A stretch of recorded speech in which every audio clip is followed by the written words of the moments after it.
Hey guys, it's for real, and today we'll be looking at the Conqueror, which is the tier 9 heavy tank preceding the Super Conk. I'd argue that the Conqueror is the best tier 9 heavy tank in the game due to its all well-rounded nature, and the only tank which could perform better than the Conqueror in my opinion is the Concept, and that is only because it is much more fast and it allows it to reach endgame damage at a much quicker pace.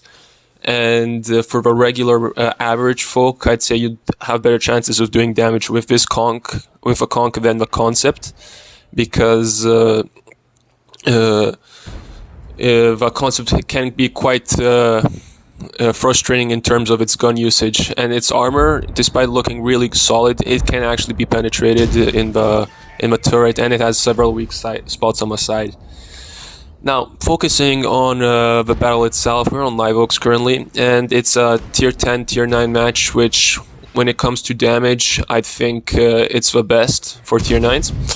Now, obviously, that can all change depending on the battle situation, but that's my general view on the matter. So anyways, as you can see, I've chosen to come to the bridge rails area because of I wanted to maximize my tank's abilities, which is hold down performance. And as you can see, I'm going to stay a bit back, and that is why everybody that goes in the dip right in front of me, where, for example, the PZ, the T30 usually are, they tend to die not only to RT, as you just saw, but also to the tanks that start to surround the area. As you can see, the Conway, VSTRVK, and DML are making quite a good crossfire, and as soon as they take the J0 area, our green tanks won't be able to shoot. What also is actually important to notice, that you can take the area where the VZ is for the initial damage, but then you have to fall back into my position, because in the end you're just going to get farmed by Yardi and by the tanks eventually if you start peeking. An example for Vimil, if he was a good player and if he actually made really calculated peaks, he could slowly kill down several of our tanks. For example, this M6Y in front, if Emil plays it really well, he gives a full clip with taking 1 damage max, even 0 if he's actually really aware of the situation of our tanks. Now, which leads to a point, of course, that you need to be really well aware of when your enemy is reloading and if they're looking at you and etc. But, you know, that's generic information. The battle is proceeding in a suboptimal position. As you can see, we lost the city completely, and I'm not surprised, since some questionable tanks came here, such as the PZ and the E75. The E75 can come, but we all know his side scrape is much more influential than its cupola, which can be actually easily penetrated by high penetrating shots. So anyways, the 279E is pushing down the A line slowly but surely. I decide to commit inside. That is because I see I have an advantage and I have HP. And in order to maximize the damage output, we need to clear out the side. And I'm going to start using my HP here. I did 3k with careful peeking, shooting, making the enemy's mistakes pay dearly. And I'm going to push the tempo because I want to get on the other side of a hold down, because I know what's going to happen, which is the 140 will die and the enemy is slowly going to take the rails, and the E75 PZ, if they don't get a move on, will die as well from a crossfire. So I'm going to push this area here, and I'm slowly taking the enemies down.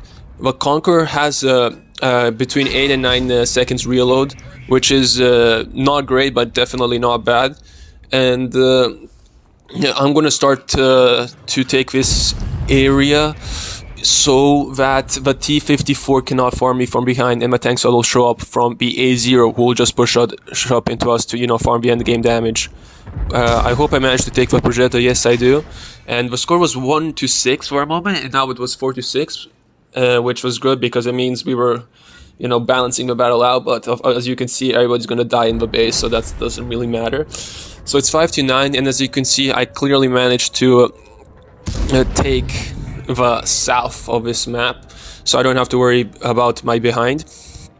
And now I can farm the the zombie damage, as I would call it, which is the end game damage, where the enemies just YOLO you in order to put a couple of more shots in, and this allows the losing team to farm a couple of more shots in, and that's especially important for, free marking tanks, trying to maximize the output of a battle. And overall, even in the long term, making these plays might allow you to win a couple of extra battles more. Everything is about maximizing your performance in early game, mid game, and your end game. 500 damage, that's a max roll, by the way, which is funny. And you can see that this tank racks up damage pretty fast, despite being a tier 9. Now imagine if a Super Conk was here with extra, like 500 HP or something, depending on the field mods, and the equipment you use. And the Super Conk taken into consideration reloads like 6 seconds, so I could have farmed 10k out of this battle, no joke. No joke.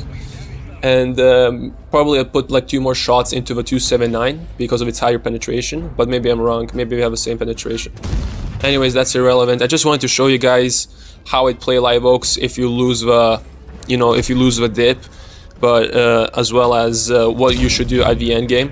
I put 1 shot here, it was kind of rushed. I should have aimed a slightly better, but I saw green, so I took the opportunity. I'm gonna try to put 1 more shot in, works out for me. And they actually tend to cap, but not like I was going to put another shot. But oddly enough, I actually survived.